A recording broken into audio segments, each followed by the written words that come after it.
हरे कृष्ण। हिंदू धर्म में बलराम जयंती का विशेष महत्व होता है। हिंदी पंचांग के अनुसार हर वर्ष भाद्रपद यानी भादो महीने के कृष्ण पक्ष की षष्ठी तिथि को बलराम जयंती मनाई जाती है और बलराम जयंती को ही हल षष्ठी या हलछठ के नाम से भी जाना जाता है। इस दिन महिलाएं संतान की दीर्घायु सुख समृद्धि की कामना से व्रत रखती हैं। और क्योंकि इस दिन भगवान श्री कृष्ण के बड़े भाई बलराम का जन्म हुआ था, इसीलिए इस उपलक्ष्य में बलराम जयंती मनाई जाती है और बलराम जी का प्रधान शस्त्र हल और मूसल है। इसीलिए उन्हें हलधर भी कहा जाता है और इसीलिए आज के दिन हल और बैल का भी पूजन किया जाता है। हल षष्ठी को हल छठ, बलराम जन्मोत्सव, चंद्र षष्ठी या ललई छठ के रूप में भी मनाया जाता है। इस दिन हल और बैल का पूजन किया जाता है।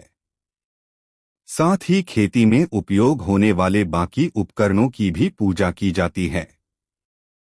चलिए जानते हैं साल 2025 में बलराम जयंती कब है और इस दिन गोधूली मुहूर्त में विशेष पूजा आराधना की जाती है। तो गोधूली मुहूर्त क्या रहेगा? इस दिन क्या करना चाहिए, क्या नहीं करना चाहिए? साल 2025 में भाद्रपद मास के कृष्ण पक्ष की षष्ठी तिथि 14 अगस्त दिन गुरुवार को सुबह 4:24 से प्रारंभ होगी और षष्ठी तिथि का समापन होगा 15 अगस्त दिन शुक्रवार को सुबह तड़के 2:07 पर। ऐसे में इस बार हल षष्ठी का पर्व 14 अगस्त दिन गुरुवार को ही मनाया जाएगा।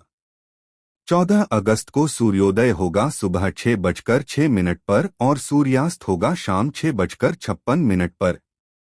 चंद्रोदय होगा रात 10:20 पर। इस दिन ब्रह्मा मुहूर्त सुबह 4:23 से 5:07 तक रहेगा और गोधूली मुहूर्त शाम 7:01 से 7:23 तक रहेगा। तो शाम की पूजा आप गोधूली मुहूर्त में अवश्य करें। हर व्रत की तरह बलराम जयंती या हर षष्ठी के व्रत के भी कुछ नियम होते हैं, जिनका पालन व्रती महिलाओं को अवश्य करना चाहिए। इस दिन माताओं को महुआ की दातून करने और महुआ खाने की विशेष परंपरा का पालन करना होता है। इस दिन व्रत के दौरान किसी भी प्रकार के अन्न का सेवन नहीं करना चाहिए। मान्यता है कि हल षष्ठी के व्रत में हल की पूजा की जाती है, इसलिए हल से जुटी हुई अनाज और सब्जियों का इस्तेमाल भी नहीं करना चाहिए, बल्कि इस व्रत में उन्हीं चीजों का सेवन करना चाहिए जो तालाब में पैदा होती हैं, जैसे तिन्नी का चावल, केमुआ का साग, पसही के चावल आदि। इसके अलावा इस व्रत में गाय के दूध का या गाय के दूध से बना हुआ कोई भी चीज जैसे दही, घी, गोबर आदि तक का इस्तेमाल नहीं किया जाता है, बल्कि हल षष्ठी के व्रत में भैंस के दूध, दही आदि का प्रयोग किया जाता है। हल षष्ठी का व्रत श्री कृष्ण के जन्मोत्सव यानी जन्माष्टमी से ठीक 2 दिन पहले रखा जाता है, लेकिन इस बार साल 2025 में जन्माष्टमी भी 2 दिन मनाई जाएगी, 15 और 16 अगस्त को। इस व्रत को महिलाएं निर्जला और निराहार रहकर रखती हैं। इस दिन शाम के समय पूजा करने से पहले साफ जगह पर आटे से चौक पूरा जाता है और फिर झरबेरी, पलाश की टहनी, कांस की डाल को बांध दिया जाता है।